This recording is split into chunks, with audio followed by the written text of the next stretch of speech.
Saludos a todos y a todas. Bienvenidos a una entrega más de las páginas tatuadas. George R. Martin es un autor al que, como muchos de ustedes, yo no conocí, sino hasta que vi la serie de HBO, Game of Thrones, que está basada en su saga de novelas épicas de fantasía, Canción de Hielo y Fuego. Y si bien la serie me gustó mucho, aunque tuve mis reservas respecto a la última temporada, mis ganas de leer los libros no han sido tan grandes como para aventarme esa tarea que de momento me parece titánica. Ya comenté en mi video sobre Insomnia de Stephen King, que es una novela directamente relacionada con la saga de La Torre Oscura, que si bien esa serie de novelas me intriga mucho, la cantidad de volúmenes y de páginas em, que hay que leer para entenderle me repele un poco. Por eso mismo, una estrategia que tuve para acercarme a Stephen King fue primero a través de sus cuentos. El primer compendio de cuentos de Stephen King, eh, que aquí tengo, se llama Night Shift. Y de ahí pues he seguido con otros libros de cuentos y novelas de Stephen King, Después del anochecer, lo tengo en español, en de bolsillo, Bazaar of Death Dreams, el Bazar de las Pesadillas, ese lo tengo en edición en inglés. La verdad es que no tengo nada en contra de leer traducciones, como veremos del libro que vamos a hablar hoy, lo tengo en español traducido. La verdad es que yo primero me guío por el precio y también debo reconocer que las portadas de las ediciones gringas de Stephen King me fascinan. Tal como mencioné al hablar de mi edición gringa de Salem Slot, y aquí tengo la de Night Shift, y bueno, eh, desearía que fueran así de llamativas, así de vibrantes, así de intrigantes las portadas en español, porque a mí sí me importan mucho las portadas de los libros. Yo también soy coleccionista de cómics, de manera que yo sí, y como fan de cine, como fan de medios muy visuales, pues para mí es verdaderamente fundamental. Pero bueno, hablando precisamente de las portadas y hablando precisamente de este tema de los cuentos de don Esteban Rey, con George R. Martin me pasó algo semejante. Yo sigo sin saber cuándo me decidiré a leer la canción de Hielo y Fuego. Probablemente una vez que la termine, si es que la termina, dado que también él ha hablado de que no está seguro ya de que va a terminar la saga a la que me parece le falta una novela. Espero que lo haga. Como ya dije, el final de la serie de televisión me dejó con un sabor agridulce, más agrio que dulce, la verdad.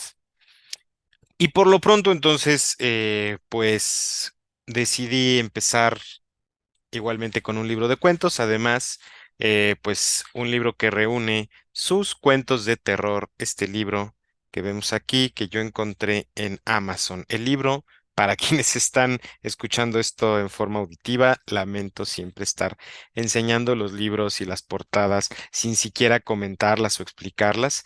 Se me sigue olvidando que no todo el mundo verá esto y espero que alguien también lo esté escuchando a través de plataformas en forma de podcast.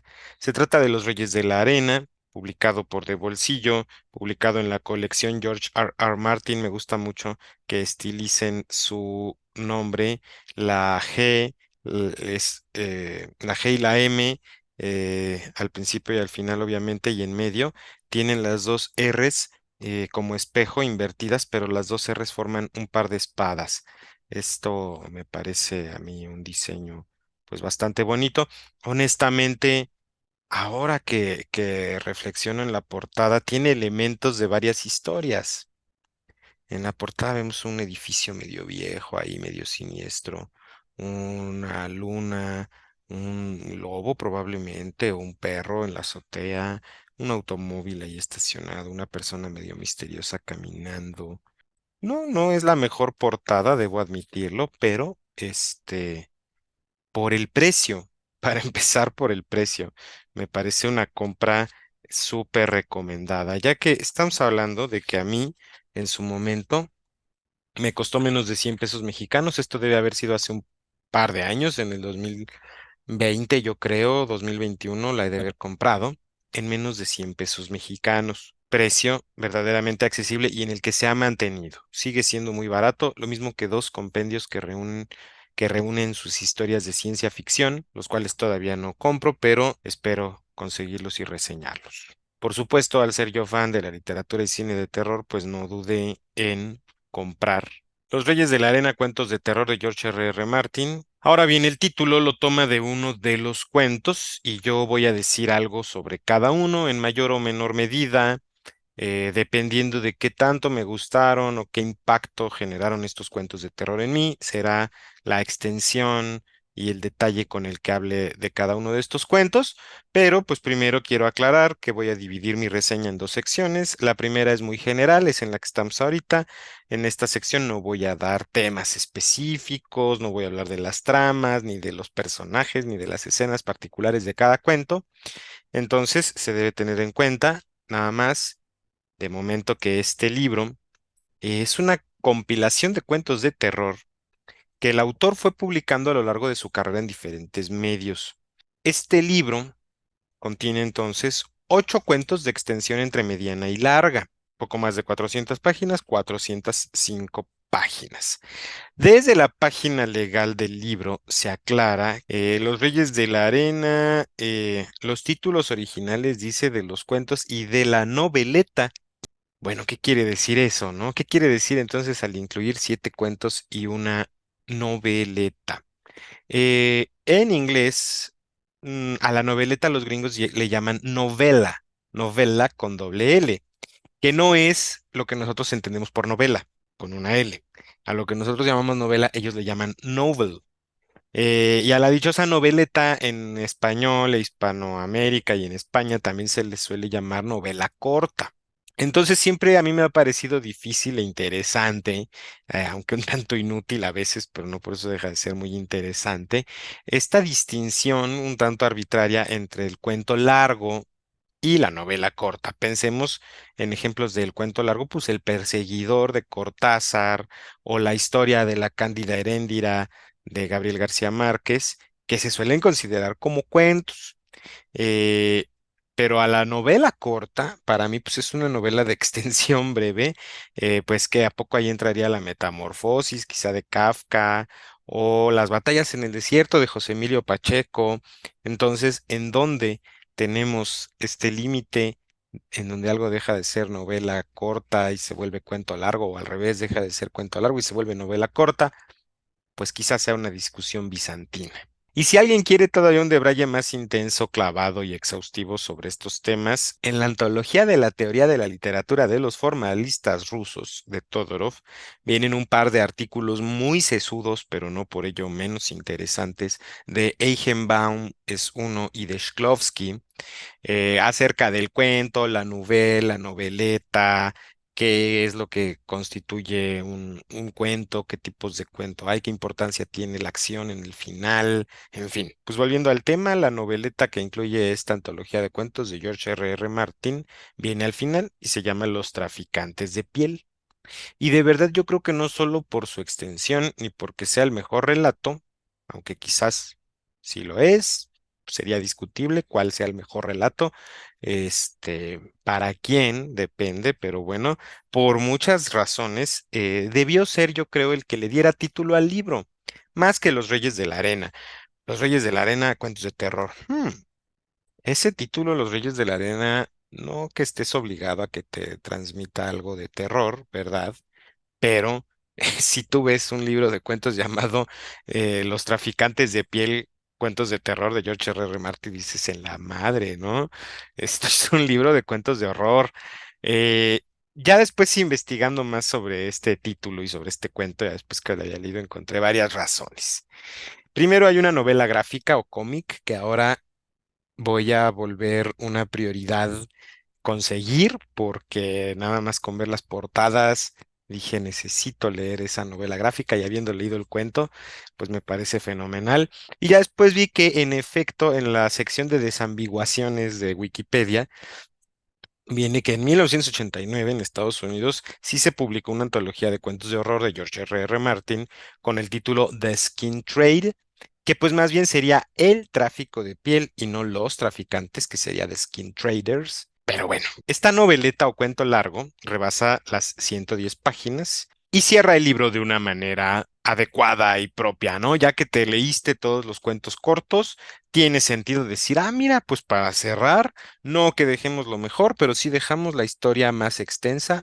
Órale, brother, te la compro. Cierra entonces una sucesión de cuentos de los que de momento solo puedo decir cuentos de horror en los que el horror complementa a la calidad narrativa y se complementa con la calidad narrativa y no está ahí nada más para hacer el, el elemento de shock, el elemento efectista, como suele decirse, por el nada más cumplir la función de apantallar y conmocionar y sacar de pedo al lector. No.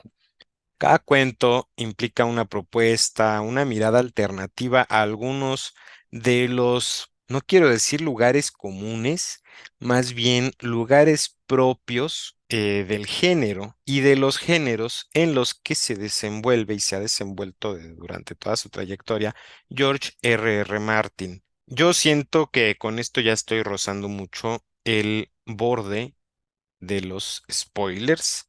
Así que hasta aquí concluyo esta primera sección de la reseña. Quien no quiera saber nada del libro ni de los cuentos en específico y solo desee dejarse sorprender por cada uno de ellos, pues deje de ver aquí este video, vaya a leerlos y ya luego regrese a ver si coincide con las impresiones y comentarios que vamos a dar a continuación.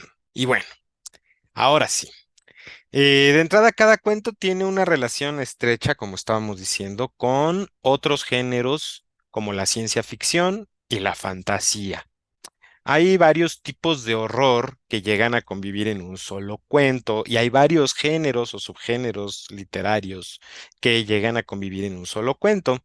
Los cuentos que se ambientan en el futuro o en otro planeta no dejan de tener, a veces, por poner ejemplos, zombies, psicópatas, fantasmas.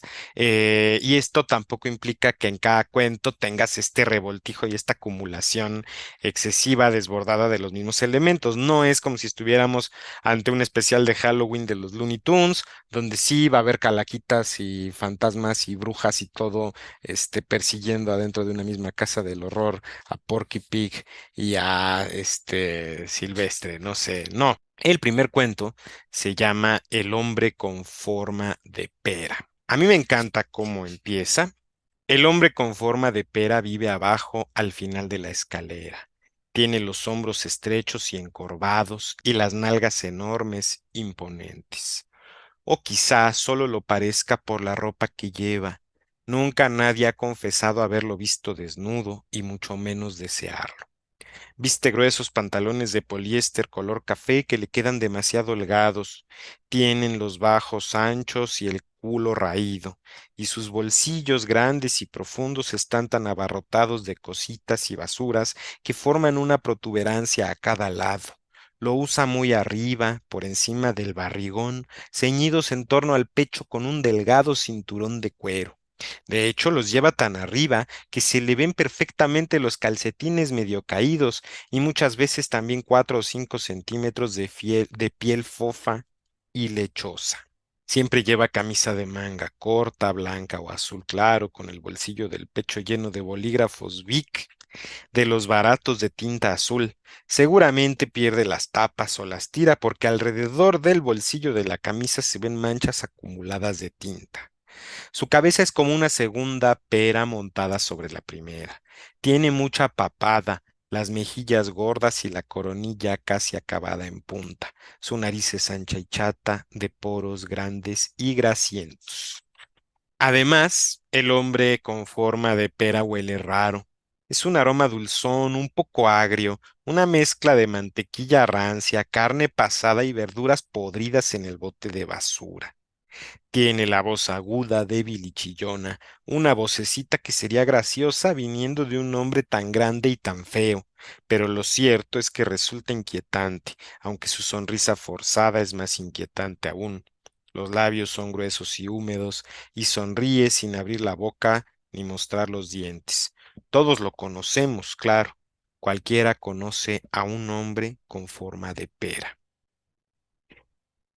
Este hombre entonces que vive abajo de las escaleras de un edificio de departamentos en el que hay unas chicas que son roomies y que hablan de él y que se sacan mucha de onda, de que come una especie de chetos, el hombre con forma de pera, dice una de ellas.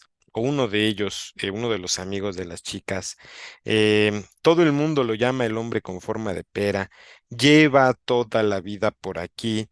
Viene todas las mañanas a comprar una botella de Coca-Cola y una bolsa grande de cheese doodles. Una vez se nos acabaron y le dije que probara los chetos, o yo que sé, papas fritas, ya sabe, para variar un poco, pero ni de broma.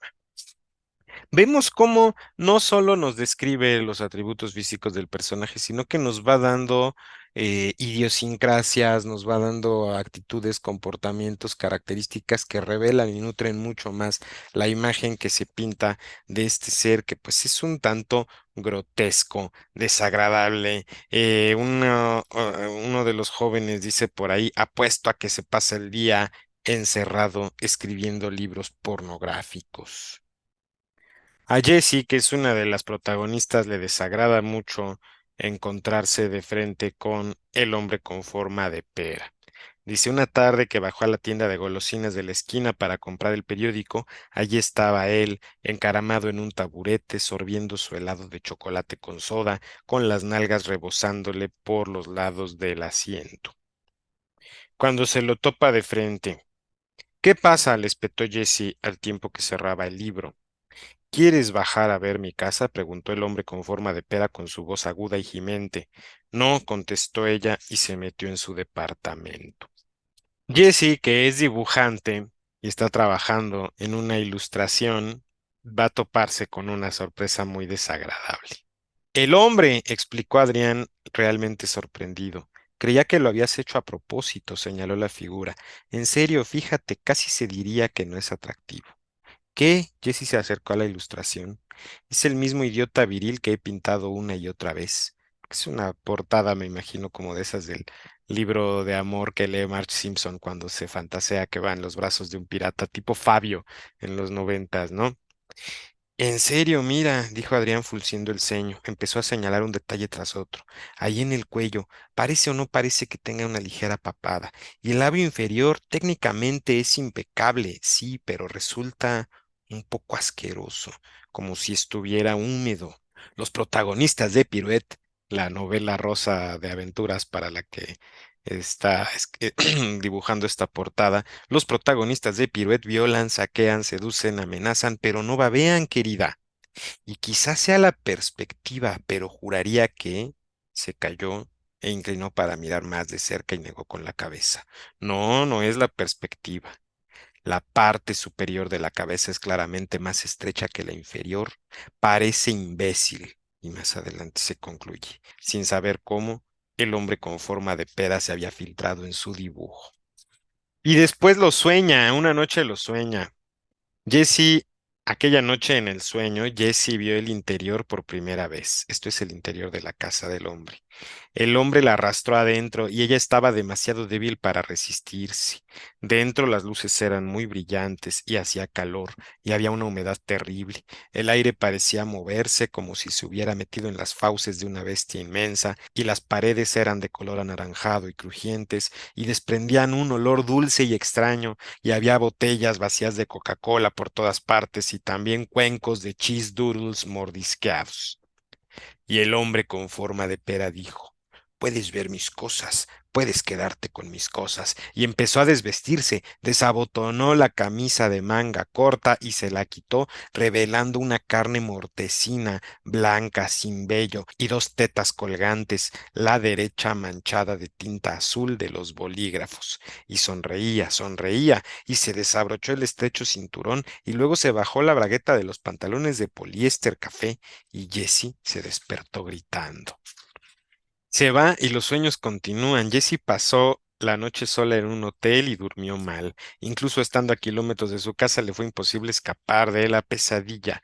Era siempre el mismo sueño, siempre igual, pero cada noche parecía un poco más largo, iba un poco más lejos. Y más adelante dice, pues ya después de que se encuera, luego el cinturón y los pantalones caían al suelo y por fin los calzoncillos. Y Jessie miraba en contra de su voluntad y no veía vello, solo una cosa pequeña como un gusano amarillento, como un ganchito de queso que se estremecía. Y el hombre con forma de pera decía, ahora quiero tus cosas, dámelas, déjame ver tus cosas.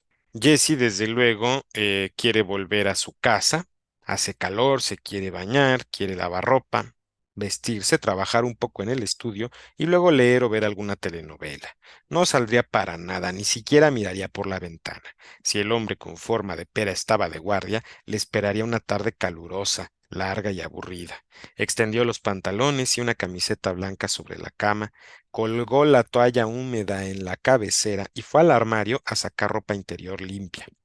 Pronto iba a tener que poner una lavadora, pensó mientras echaba mano a un calzón ligero de color rosa.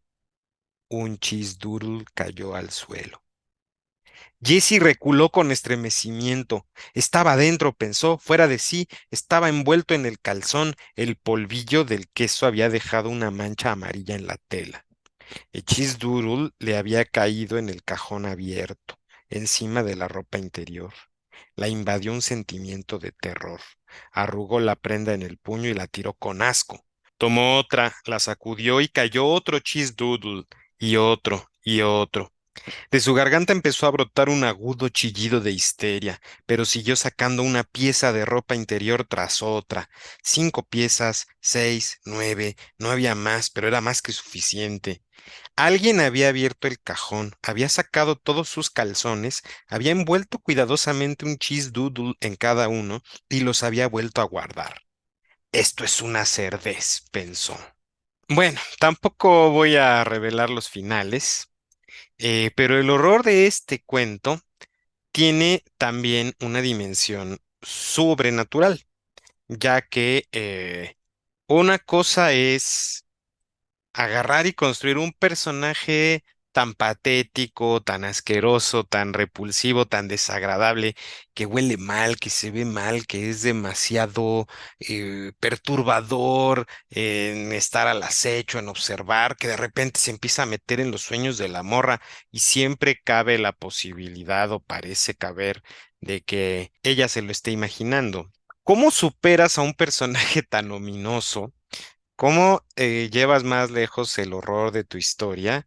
Bueno, lo único que podría empeorarlo todo sería la idea de que el monstruo termine por poseerte o de que tú termines por poseer al monstruo. Y es todo lo que voy a decir.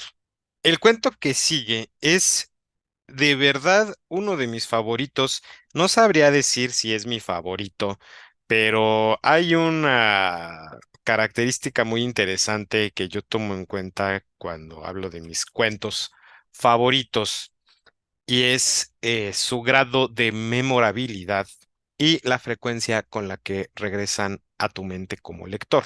Alguna vez el comediante Louis C.K. dijo que para él una buena broma, un buen chiste, un buen joke, es aquel chiste o broma en la que se piensa por lo menos una vez a la semana después de escucharla.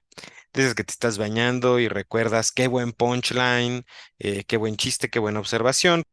Y esa observación tan astuta e inteligente de Louis C.K. a mí me parece que se puede aplicar también a los cuentos, a los poemas y en general a la literatura. Eh, yo sé que no puedo pasar a lo mejor no una semana, pero sí al menos un mes entero de mi vida sin acordarme de repente de ese cuento de George R. Martin, El tratamiento del mono. Empieza así. Kenny Dorchester estaba gordo. No siempre había estado gordo, claro.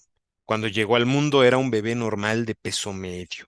La normalidad duró poco, sin embargo, y Kenny no tardó en convertirse en un angelito de mejillas regordetas bien envuelto en grasa infantil.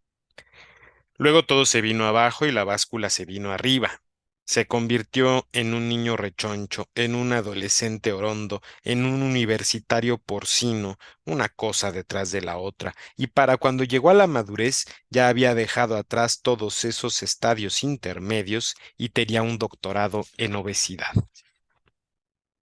Después de probar numerosas e ingeniosas dietas, que solían durar, dice, entre 1 o 2 semanas, y después, como si emergiera de una niebla espesa, miraba a su alrededor y se daba cuenta de que era profundamente infeliz, había perdido poco peso y corría el peligro inminente de convertirse en uno de aquellos gorditos del queso dietético que tanta compasión le despertaban. En ese momento dejaba la dieta. Kenny Dorchester, ¿verdad? Se daba un buen atracón y volvía a la normalidad durante 6 meses hasta el siguiente ataque de dolor secreto. Hasta que Kenny Dorchester sale a tomarse una cerveza y levanta la vista en un bar y se sobresalta, dice, al darse cuenta de que el hombre flaco y macilento sentado en la mesa de al lado era Henry Moroney. Moroney era el único que pesaba más que Kenny, grande como una ballena, cargaba con el apodo cruel de El Huesos. Sin embargo, en aquellos momentos el sobrenombre le iba como anillo al dedo. Moroney estaba tan delgado que casi podían contársele las costillas. Y cuando lo confronta y le pregunta, le dice, eh, pues, ¿cómo le hiciste para bajarte de peso? Y dice, fue el tratamiento del mono, te lo apunto. Y entonces va a llegar a un lugar misterioso en el que va a descubrir en qué consiste este extraño tratamiento del mono. Un hombrecillo, un hombrecillo oriental estereotípico le va a decir, hombre gordo, farfulló, y como si quisiera demostrarlo, dio un doloroso pellizco a Kenny en una llanta. Gordo, gordo, gordo, eso es malo. Tú flaco con tratamiento del mono. Sí, pero tratamiento del mono, repitió sin que Kenny supiera cómo se le había puesto detrás. Se apoyó con todo su peso en la espalda de Kenny y lo empujó para obligarlo a pasar entre las cortinas que daban a la trastienda. Allí el hedor a orina era aún más fuerte, tanto que le dieron ganas de vomitar. La oscuridad era absoluta y por doquier se oían susurros y correteos. Ratas, pensó aterrado. Tenía un miedo atroz a las ratas. Con las manos por delante se lanzó hacia el cuadrado de luz tenue que recortaba la cortina. Antes de que consiguiera llegar, sonó a su espalda un parloteo agudo, rápido como el fuego de una metralleta, al que enseguida se unió otra voz, después una tercera, y la oscuridad no tardó en poblarse de aquella algarabía espantosa. ¡Ah! Huyó al tiempo que salía corriendo a la sala. Tengo una rata en la espalda. Quítenmela, quítenmela. El propietario le sonrió y sacudió la cabeza. No, no, no, no rata gordo, mono. Tienes el tratamiento del mono. Volvió a tomar a Kenny del brazo y lo empujó hasta una pared donde había un espejo de cuerpo entero. El propietario retrocedió y tiró de un cordón que colgaba del techo, y una bombilla solitaria y desnuda se encendió sobre ellos. Kenny Dorchester se estremeció y se miró al espejo. ¡Ah! Tenía un mono en la espalda, más concretamente lo llevaba en los hombros, porque le rodeaba el grueso cuello con las patas traseras y las juntaba bajo su triple papada. Notaba el pelo del animal en la nuca y sus manitas cálidas que lo tenían agarrado con suavidad de las orejas. Era diminuto. Kenny se miró al espejo y vio que asomaba la cabecita por detrás de la suya y le mostraba los dientes en una amplia sonrisa. Tenía los ojos vivarachos, el pelo castaño e hirsuto y demasiados dientes blancos y deslumbrantes para su gusto. Lo curioso es que ese mono no lo va a ver nadie más que él.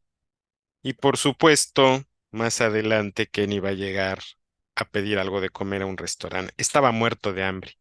Tomó una rebanada de pan y se la llevó a la boca, pero de detrás de su cabeza una manita salió disparada como una flecha y se la arrebató limpiamente. Kenny empuñó el tenedor y lo clavó en el plato, pero el animal era mucho más rápido y el tocino desapareció al tiempo que el tenedor se doblaba contra la losa. No he sido yo, protestó, ha sido el mono se lo ha comido todo. La camarera le lanzó una mirada extraña. ¿Qué mono? El mono, le importaba un rábano que la mujer estuviera mirándolo como si estuviera loco o algo por el estilo. ¿Qué mono? ¿Me está diciendo que se ha metido un bicho en el local a escondidas? Óigame bien, señor, Sanidad nos lo tiene prohibido. ¿A escondidas? Kenny empezaba a estar muy molesto. Pero si lo llevo a plena, no pudo terminar. El mono le dio un golpe tremendo, fortísimo, en el lado izquierdo de la cara, con tal violencia que le hizo girar la cabeza. Kenny soltó un chillido agudo de sorpresa y dolor. La mesera empezó a preocuparse. Aquel día Kenny se gastó más de $200 en comida. No comió absolutamente nada. Entró hecho una furia y pidió una pizza grande de pepperoni. El mono se la comió entera, y eso que Kenny trató de despistarlo tomando una porción en cada mano y llevándoselas a la boca al mismo tiempo. Por desgracia, el mono también tenía dos manos y eran más rápidas que las suyas.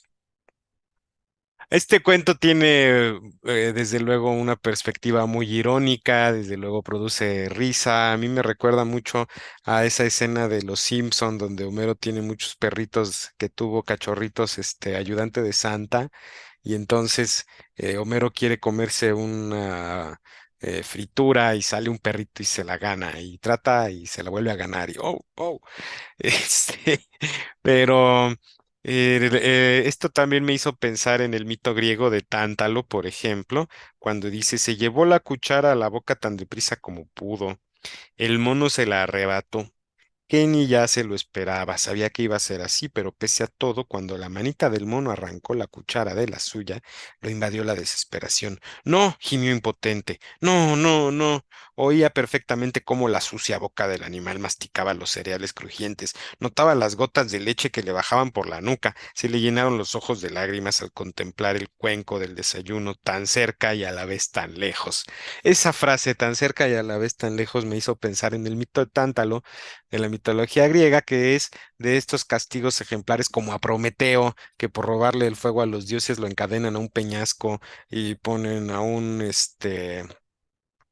águila, a un halcón, a devorarle el hígado a picotazos que se regenera durante el día y en la noche le vuelve a crecer, o el mito de la rutina, el mito y la tortura de Sísifo, ¿no? De la rutina, de estar subiendo una piedra y dejándola caer y volviéndola a subir por toda la eternidad. Y está el mito de Tántalo, si no me equivoco, Tántalo, si no me equivoco, sí es cierto. Tántalo mató para agradar a los dioses. Tántalo hizo un banquete en donde los invitó y para demostrarles que tanto los quería, mató a su único hijo, lo descuartizó, lo hizo caldito, lo hizo pozolito y les sirvió. Y los dioses, horrorizados y asqueados, le dijeron, güey, estás enfermo. Vaya, recordemos que ni el mismo Dios eh, le dejó a Abraham matar a su hijo. Le dijo, no, no es cierto, güey, era broma. Entonces, bueno, estos dioses parece que no les agrada mucho la idea de matar, de que el hombre mate a los hijos, aunque ellos mismos al parecer sí tienen un gusto por sacrificar hijos propios. Entonces, a Tántalo lo condenaron a estar en un lago muriéndose de hambre y de sed porque estaba en un lago y tenía a su alcance un árbol con frutos, pero cuando iba a tocar, alcanzar los frutos se alejaban de él y cuando trataba de beber el agua se le iba y nunca podía beber ni tomar, a pesar de estar rodeado de agua y de comida. Pero tiene también una dimensión verdaderamente terrorífica cuando observamos que la báscula no lo reflejaba, o sea, él ya se siente bien, él ya está perdiendo peso y todas las mañanas se pesa y todas las mañanas la báscula marcaba 166 con la precisión de un reloj. El tratamiento de mono, el misterioso tratamiento del mono, no decía más. Por fin llegó el día en que Kenny tuvo que llevar todos los pantalones a arreglar para que les metieran unos centímetros. Le pareció una de las cosas más bonitas que había hecho en la vida. Por desgracia, todo el placer se esfumó al salir del establecimiento y verse de refilón en el escaparate. En casa había quitado todos los espejos, así que se llevó un susto al ver al mono. Había crecido. De monito ya no tenía nada.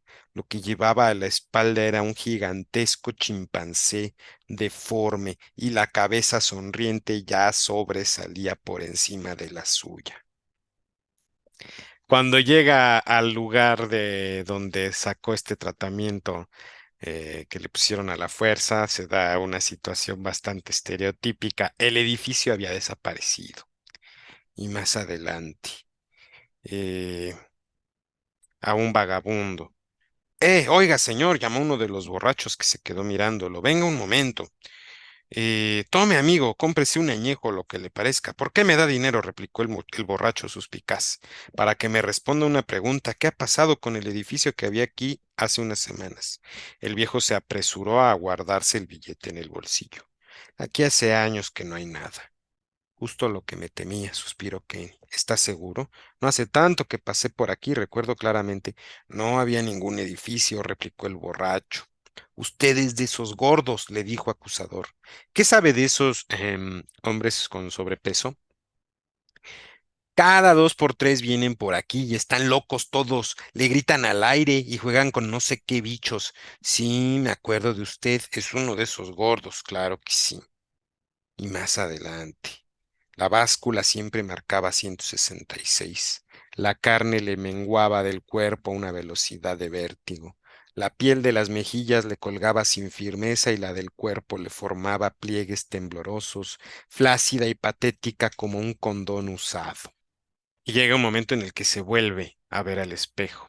Le devolvió la imagen de un tipo flaco, macilento, esquelético, encorvado y de aspecto enfermizo, que cargaba en la espalda una fiera sonriente del tamaño de un gorila increíblemente gordo. Tenía una cola blancuzca como una serpiente y los brazos largos, y era totalmente lampiño y blanco como un gusano. No tenía patas, estaba fundido con él, le crecía directamente de la espalda. Su sonrisa era espantosa y le ocupaba la mitad de la cara. De hecho, guardaba un parecido asombroso con el repulsivo propietario del local del tratamiento del mono. ¿Cómo era que no se había dado cuenta antes? Claro, claro. Entonces, aquí ya para este cuento también podemos ir encontrando algunas de las obsesiones de George R. Martin. Primero, el horror que encuentra en la flacidez, en la obesidad, en el exceso de carne colgante, pero además blanca y lampiña, en los gusanos. Esas son algunas de las materias primas con las que forma sus pesadillas el autor. El cuento tiene un final distinto al de los demás cuentos, es todo lo que voy a decir sobre ese final. A mí este cuento me gusta mucho por su sentido del humor, me gusta mucho por lo aberrante, por lo monstruoso, por lo cruel que es con este personaje. Después viene el tercer cuento llamado Los hombres aguja. Este cuento mezcla el folclore y las supersticiones y creencias de una comunidad negra y pobre en Estados Unidos con una serie de crímenes y desapariciones. La verdad es que este cuento, en lo personal, a mí no me resonó tanto, no me pareció tan memorable. De hecho, es que ahorita lo tuve que repasar y releer de volada. No tengo muchos subrayados de los cuales guiarme en la reconstrucción de esta historia. Con todo, no deja de tener un final sorpresivo, no deja de ser una historia amena. El final sorpresivo, pues es un rasgo común en los cuentos y sobre todo en los cuentos de terror. Este cuento en particular, el tercero, es el más corto de todo el libro. Entonces, bueno, pues es una lectura que uno se puede aventar de volada, y de la que a lo mejor se podría llegar a prescindir, aunque quién sabe, quizá haya a quien le guste mucho. Yo estoy seguro que si fuera un cuento que leyera de manera aislada, sin leer cualquier otro, me gustaría, desde luego. Entonces, quizá no es que sea malo, solamente no me parece tan bueno al compararlo con los demás que son mucho, muy superiores. Y viene después la salida a Zambreta. Este ya es uno de esos cuentos eh, que claramente ejemplifica lo que yo decía. Mezcla la ciencia ficción con el horror, con el terror sobrenatural, con elementos sobrenaturales, yo diría. Ahorita veremos por qué. Básicamente en el futuro ya no hay automóviles, la gente ya no maneja en carretera, las carreteras pues ya están abandonadas por el estado, todas cuarteadas. ¿Por qué? Pues porque ya hay automóviles que vuelan y porque manejar se ha vuelto un hobby y un hobby muy caro, para algunos excéntricos nada más. Así como ahora hay quienes se gastan una fortuna en restaurar coches de los años 50, por decir algo, y hay que estarlos arreglando y dándoles cuidado y mantenimiento especial y demás. Bueno, pues así el protagonista de este cuento, pues es un aficionado a manejar en carretera. Y manejar en carretera se ha vuelto algo que pues en ese momento ya es una experiencia que pocos se aventuran a realizar porque las carreteras no están en el mejor estado, porque ya no hay muchos otros conductores, porque no hay servicios públicos de alumbrado, ni mucho menos. Entonces, quien quiera recorrer las carreteras en ese futuro, pues está solo a sus medios, a sus recursos y a su suerte, ¿verdad? Este conductor en el futuro va manejando y presencia, cosa que le extraña mucho, se encuentra con otro coche, un coche de un modelo clásico, un coche de un modelo, pues dice, era un Edsel, no daba crédito a mis ojos, el Edsel es un clásico de verdad, junto con el Stanley Steamer y el Ford T, los pocos que quedan están valorados en una fortuna. Vi que viajaban 5 personas. Obviamente se trataba de una salida familiar. En el asiento trasero, una mujer corpulenta intentaba apaciguar a 2 niños pequeños que se peleaban. Su esposo dormía como un tronco en el asiento delantero y el conductor era un hombre más joven, probablemente el hijo. Recuerdo haber pensado lo minucioso y detallista que debería ser el propietario, si hasta se había tomado la molestia de buscar una placa de matrícula antigua con lo difíciles de encontrar que eran. Guiño, guiño. Hacía muchos años que no se utilizaban placas como aquella. Estaba distraído pensando en ello cuando pasamos junto a la señal que indicaba la salida 77. El joven conductor del Edsel se puso nervioso de repente, giró la cabeza y miró como si quisiera volver a ver la señal que acabábamos de pasar, y de pronto, sin previo aviso, el Edsel se atravesó en mi carril.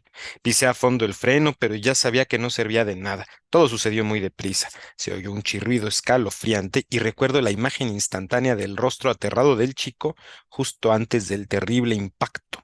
El jaguar chocó contra la puerta del conductor del Edsel a 100 por hora, derrapó y se estrelló contra la barrera de protección. El Edsel quedó volcado en el centro de la carretera.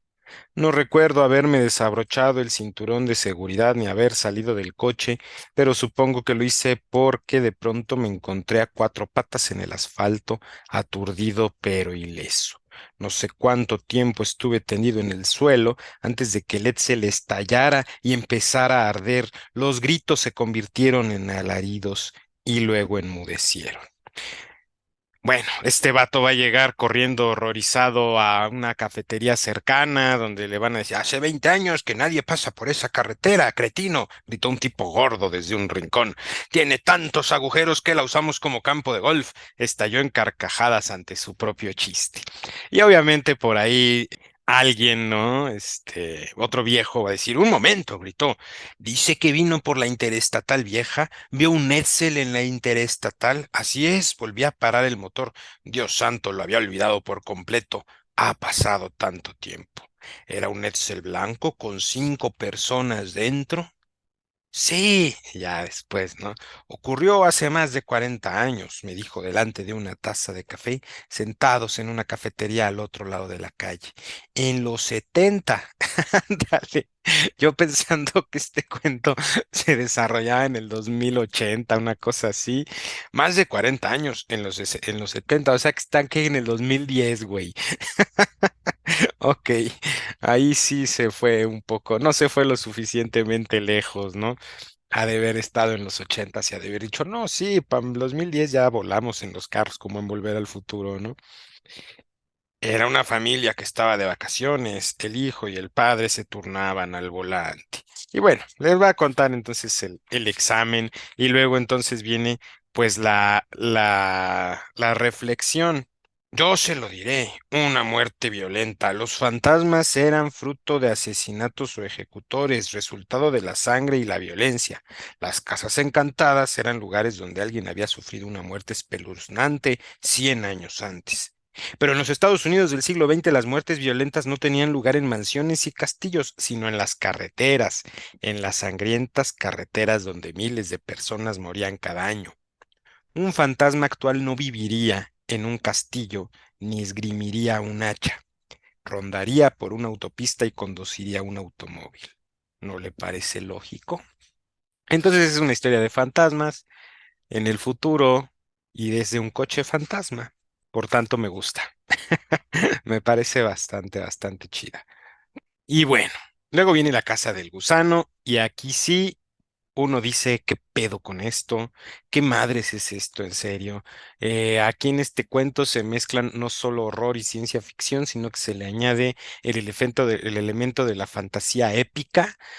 Pensemos en una historia protagonizada en el futuro por una raza de humanos que adoran a un dios gusano y que tienen una aristocracia, una realeza monárquica en la que el rey se tiene que someter a mutilaciones progresivas y constantes de sus miembros para parecerse más al dios y emular su forma de gusano, pero mientras en el subsuelo vive una raza de hombres gusanos ciegos que son cazados y devorados por los humanos, y hay un personaje que transita de los dos mundos, a quien se conoce como el portacarnes.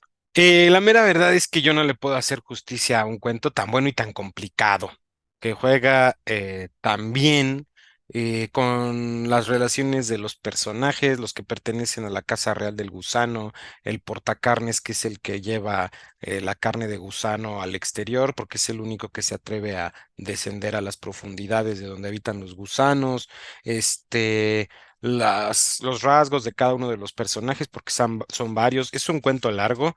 En la Casa del Gusano tiene 70 cuartillas de extensión, 70 páginas de libro de extensión.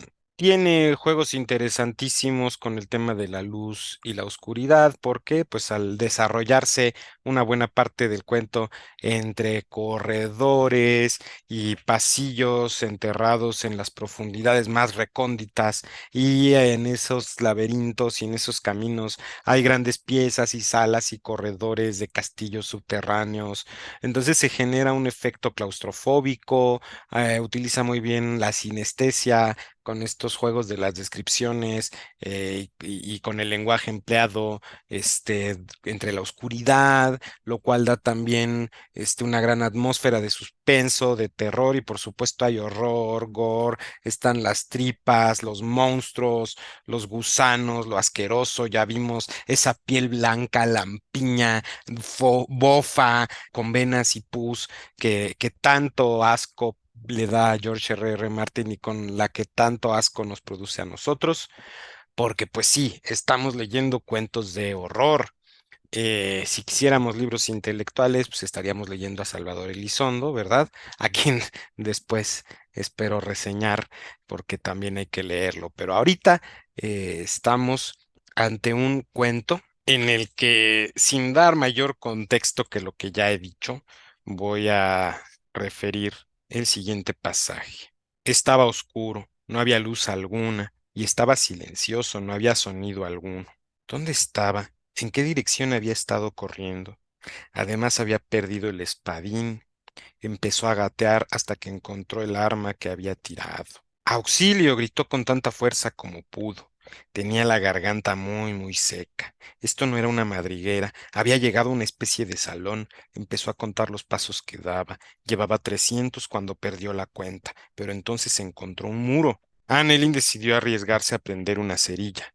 Su flama breve solo le mostró una amplia extensión de metal plano que se extendía en ambas direcciones. Nada más. Nada indicaba por qué unas secciones se sentían más tibias que otras. La cerilla se apagó.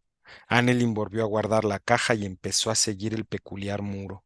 Los patrones de temperatura persistieron durante un rato, pero luego desaparecieron y luego reaparecieron y luego desaparecieron una vez más. Finalmente se sentó a descansar. Estaba exhausto y esperaba haberse alejado lo suficiente del portacarnes. Se quedó dormido y despertó al sentir que algo lo tocaba. Tenía el estilete a su lado. Annelin gritó y lo empuñó y atacó al mismo tiempo, y sintió que la cuchilla atravesaba algo. ¿Sería tela? ¿Carne? No tenía idea. Se puso de pie al instante y esgrimió el estilete en varias direcciones. Luego saltó como en círculos y peleó contra la oscuridad vacía mientras buscaba una cerilla en su bolsillo. La encontró y la encendió. Annelin lo vio por un breve instante con ayuda de la luz antes de que se replegara hacia la negrura infinita a su alrededor. Era un ser de baja estatura y encorvado, cubierto de piel blanca y flácida, cabello descolorido y harapos grisáceos. Se apoyaba en las dos extremidades inferiores y una de las medias. Todas sus extremidades, las superiores, las medias y las inferiores, si es que así podía llamárseles, eran 30 centímetros demasiado largas y demasiado delgadas, y este grumo en particular sostenía algo en una de ellas como una red. Annelin supuso para qué serviría. Sus ojos eran la peor parte, pues en realidad no eran ojos, sino cavidades en el rostro donde debían ir los ojos, huecos negros, suaves y húmedos que de alguna forma les permitían ver en la oscuridad. Vaya maravilla. Vienen aquí una serie de alabanzas. Alabemos al gusano blanco cuyo nombre es Yagalá, y no habremos de llorar aunque nuestra luz se apague y muera. Alabemos al gusano blanco cuyo nombre es deterioro, y no habremos de llorar aunque nuestra energía se acabe y desfallezca. Alabemos al gusano blanco cuyo nombre es muerte, y no hablaremos de llorar aunque el círculo de la vida se estreche y todo en su interior perezca. Alabemos al gusano blanco, cuyo nombre es entropía, y no habremos de llorar aunque el sol se apague. Entonces, bueno, la casa del gusano es verdaderamente una maravilla. A mí me gustaría mucho leer un cómic. Leyéndolo no dejo de pensar que sería muy difícil hacer una adaptación de este cuento al cine, por ejemplo. Su genialidad radica pues en estos alcances del lenguaje que la imagen, por otro lado, pues no tiene. Y me refiero a la imagen visual, no a la imagen poética. Pues luego viene Los Reyes de la Arena, que al ser el título, el cuento que da título a este libro, pues debería ser bastante bueno y la verdad es que lo es, yo no me quejo en absoluto. Lo mismo que con La Casa del Gusano, mi afán por hacer un resumen lúcido se quedaría muy corto, sería insuficiente, se quedaría pendejo mi resumen, pues, y no hace falta tratar de resumirlo como para apreciar la idea central y los elementos importantes tal vez esbozar de una manera muy general la sinopsis. No hay tantos personajes en este cuento como en La Casa del Gusano, no es tan extenso como La Casa del Gusano, sin embargo. Sé, eso sí, que este cuento de los Reyes de la Arena lo adaptaron para una serie de televisión. Se adapta de una forma, yo no lo quise ver, está en YouTube, pero la verdad es que desde que lo empecé a ver dije, ahora, ¿qué es esta pinche? Sobre todo porque no transcurre en otro planeta, transcurre en el planeta Tierra. Ya desde ahí dije, no quiero ni ver a los Reyes de la Arena. Este, y es que al transcurrir en otro planeta, eh, esto no implica que no se pueda adaptar a nuestros tiempos. Entonces, también, pues, por algo debe haber la producción que hizo el capítulo o la película para televisión. Decir, sí, güey, mira, que sea en otro planeta es secundario.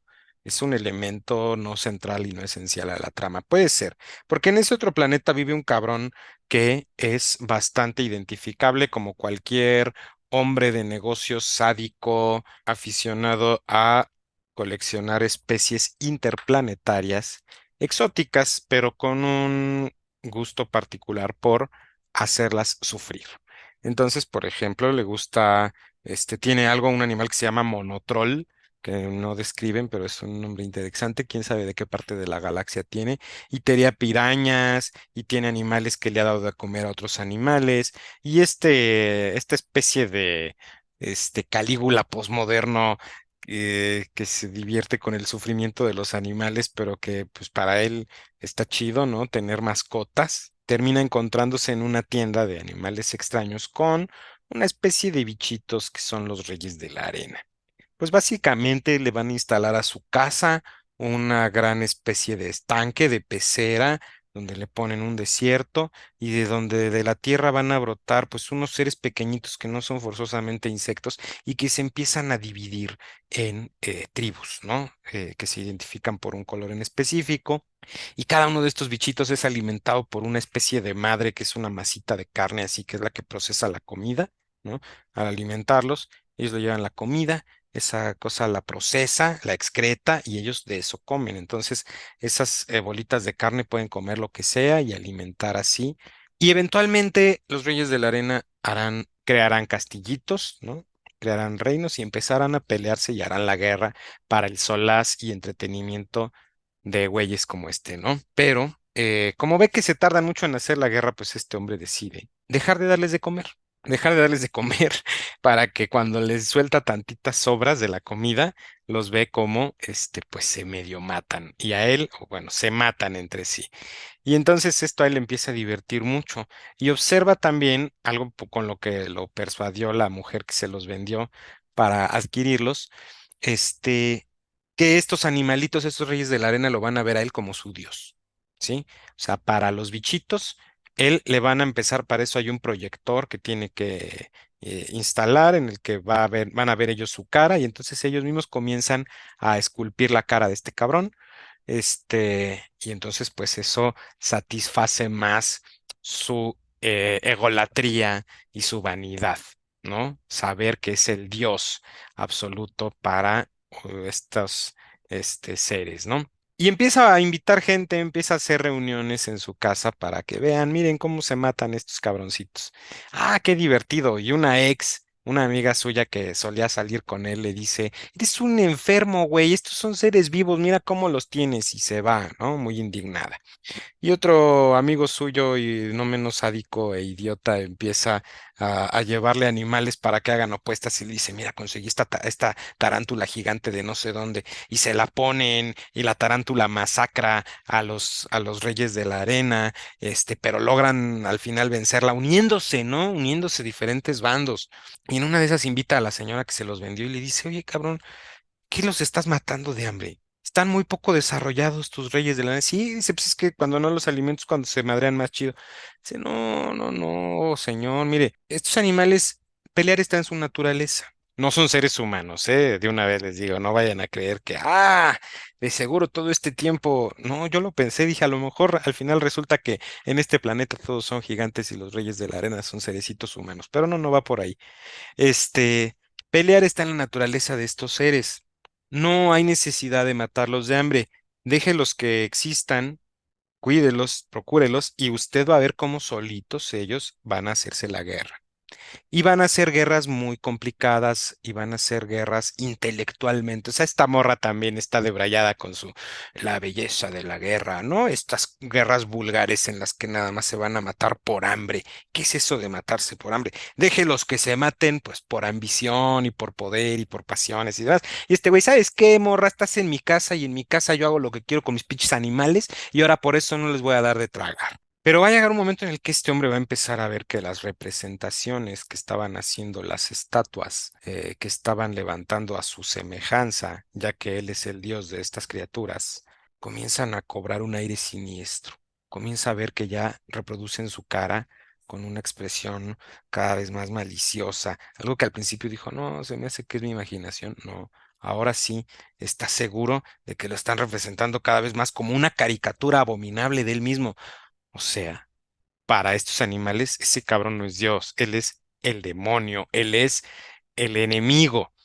Y él, medio borracho, porque también es alcohólico y demasiado indignado por esta afrenta que le hacen a su ego y a la percepción tan grande que tiene de sí mismo, agarra una espada que tenía por ahí, no me acuerdo de dónde, se mete al estanque y empieza a darles de espadazos en sus castillos y a matarlos y a pisotearlos como para decir, cabrones, quieren un dios vengativo, quieren un enemigo, pues órale, ¿no?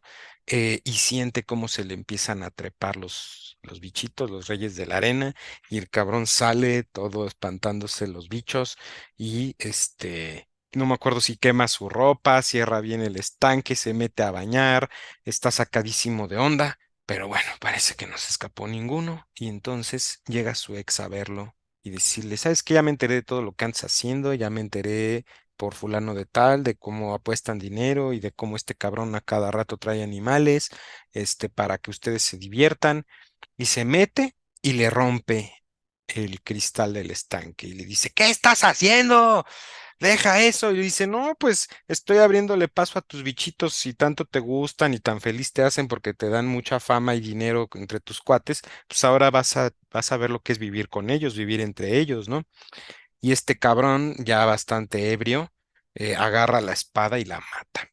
Mata a la mujer, se va unos días y cuando regresa, pues se entera de que los Reyes de Arena han escapado y el cadáver ya no está. Y ahora el resto de la historia es este cabrón tratando de librar una guerra que me recordó mucho a un cuento de Stephen King que se llama Battleground. Lo que pasa es que me confundí de nombre con el cuento de Stephen King. Battleground, que también sé que la adaptaron para una película para la televisión. Ya después hablaré a profundidad de los cuentos de ese libro. Trata de un hombre en una guerra contra unos soldaditos de juguete. Los reyes de la arena, una vez afuera, como tienen más espacio, empiezan a crecer más y están comiendo carne humana y esto se está saliendo de control de una forma bastante ojete, que da mucho gusto al ser el personaje tan, pero tan aberrante, cruel, antipático, cínico, que te da de veras ver gusto cómo se van desenvolviendo las cosas y tiene también un final digno de la dimensión desconocida. Perdón, hablé primero de los Reyes de la Arena y estaba pasando por alto un cuento previo que es Cambio de Mando.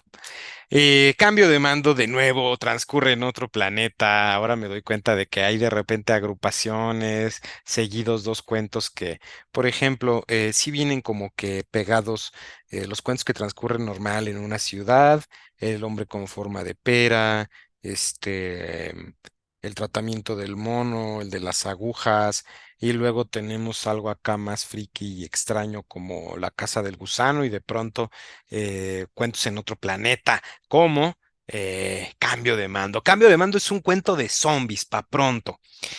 Pero lo genial de los zombies como monstruo de cine y de la literatura, al igual que los vampiros, al igual que cualquier arquetipo de horror, lo genial del zombie es el encontrarse con la situación que dice, esta es una historia de zombies, pero, y pues entonces, Cambio de Mando es una historia de zombies, pero están en un planeta donde hay minas de unos metales preciosos, ¿no? Y de unos metales bastante caros.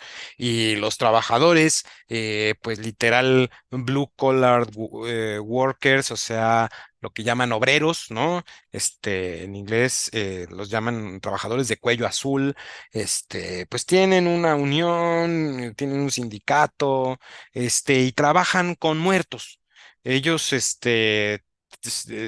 aprenden a través de una tecnología que se utiliza a controlar telepáticamente cadáveres. Entonces, cuando alguien se muere, pueden donar su cadáver o pueden comprarse los cadáveres y se les hace un procedimiento para que, de manera psíquica, con unos controladores, el, trabajador pueda estar mentalmente poniendo a trabajar a veces 3, 4, 5, 10, 15, 20 zombies a la vez, ¿no?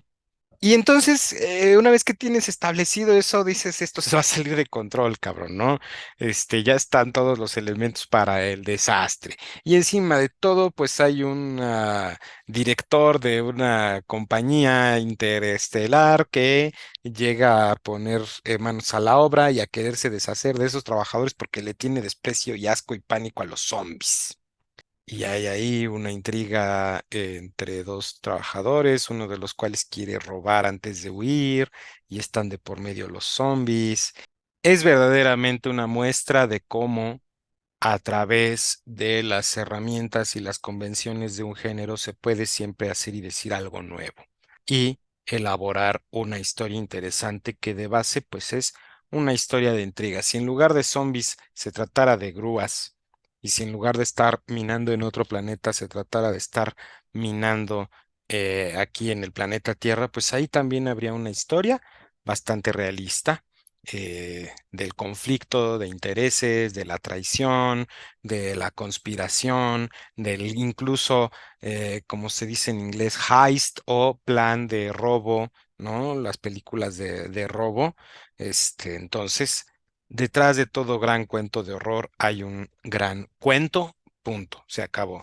Y esto ya para cerrar aplica perfectamente a Tráfico de Piel, el último cuento que, pues siguiendo con la tradición del anterior, es una historia de hombres lobo, pero da la impresión de desarrollarse en un escenario policíaco de esas ciudades un poco decadentes, con contrastes sociales entre aristócratas y barrios bajos, con policías, con asesinatos terribles, porque hay una detective, que es la detective Randy Wade, que tiene un amigo con el cual tuvo algunos amoríos, llamado Willy, que la contrata para investigar el asesinato de una amiga suya que murió en circunstancias muy misteriosas, y desde luego que la detective Randy Wade tiene un interés muy personal ya que su padre fue hallado muerto en circunstancias muy parecidas, y me recordó un poco a Salem Slot también en la estrategia de no hablar directamente de hombres lobo, sino ya bien entrado el cuento.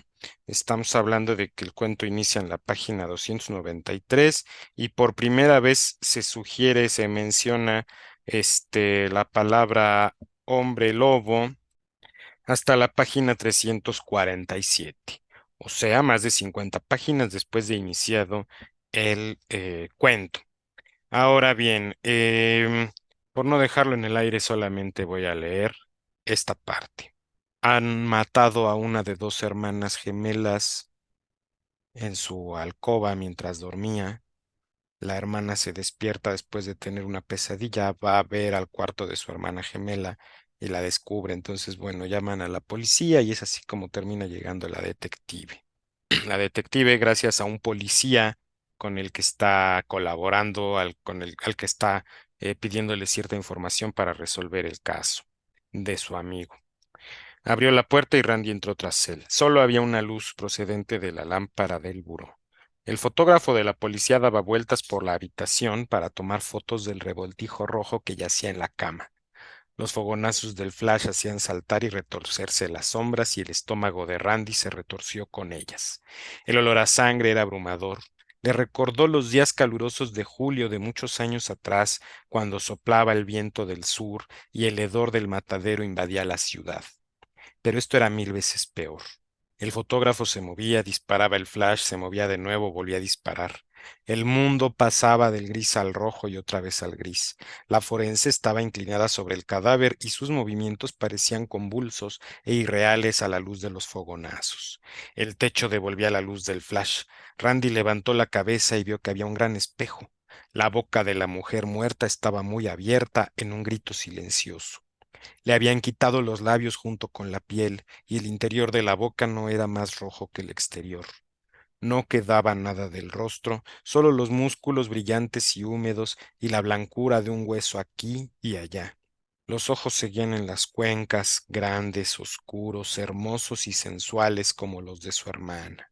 Estaban abiertos como platos y miraban aterrorizados al espejo del techo. Había visto todo lo que le habían hecho, hasta el último detalle. ¿Qué habría descubierto en el reflejo de sus ojos? Dolor, pánico, desesperación. Por su condición de gemela, tal vez encontrara un extraño consuelo en la imagen del espejo cuando le estaban arrebatando la cara, la carne, la humanidad. Pues bueno, me he extendido demasiado. Para quien haya visto este video o escuchado este podcast hasta aquí, créame, lo digo con toda sinceridad, que está ya ante una versión muy editada, porque tiendo a parlotear mucho, a hacer digresiones innecesarias, a pesar de que llego con un mapa más o menos elaborado. Mi conclusión sería que Es una lectura en la que yo aprecio mucho que no se ande con eufemismos, con titubeos, que George R. Martin se permita ser en ocasiones, cuando lo amerita la situación, sexual, gráfico, violento. De manera que, bueno, en esta ocasión creo que está de sobra agregar cualquier comentario final. Creo que todo lo que he dicho sobre cada uno de estos relatos y lo que he leído, los pasajes que he leído de cada uno de estos relatos, hablan por sí mismos y queda de sobra todo lo que yo pueda agregar. Lean a George R. Martin. Busquen esta edición verdaderamente. Yo como suelo hacer con todos los libros baratos de los que hablo en este canal y menciono, es que está baratísimo y se lo recomiendo a mis amigos y esos mismos amigos después lo compran, lo adquieren y me dicen, no, pues gracias por la recomendación, sobre todo pues por el precio. Entonces, no duden ahora en buscarlo y espero que cuando estén viendo este video todavía sea así de accesible y si ya no, pues de todos modos vale la pena que lo consigan. Hasta la próxima.